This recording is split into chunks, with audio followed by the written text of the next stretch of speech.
There was a young woman who took great pride in the growth and care of the flowers in her flower garden.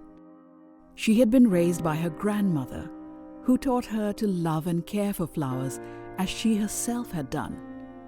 So, like her grandmother, her flower garden was second to none.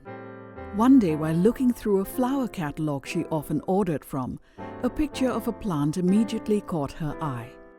She had never seen blooms on a flower like that before. "I have to have it," she said to herself, and she immediately ordered it. When it arrived, she already had a place prepared to plant it. She planted it at the base of a stone wall at the back of her yard. It grew vigorously with beautiful green leaves all over it. But there were no blooms.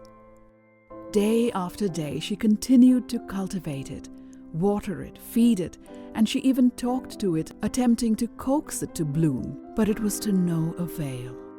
One morning, weeks later, as she stood before the vine, she contemplated how disappointed she was that her plant had not bloomed. She was giving considerable thought to cutting it down and planting something else in its place.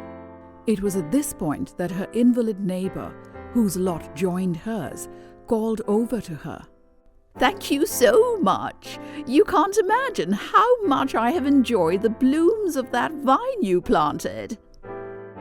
The young woman walked through the gate into her neighbor's yard, and sure enough, she saw that on the other side of the wall the vine was filled with blooms. There were indeed the most beautiful blooms she had ever seen. The vine had crept through the crevices, and it had not flowered on her side of the fence. It had flowered luxuriantly on the other side. Just because you cannot see the good result of your labor does not mean that it bore no fruit. So what have we learned from this story? Hard work never goes waste. Good work may not be seen sometimes, but it can have a positive effect somewhere else.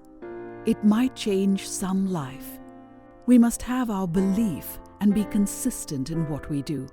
The result will definitely be seen somewhere. Sai Ram.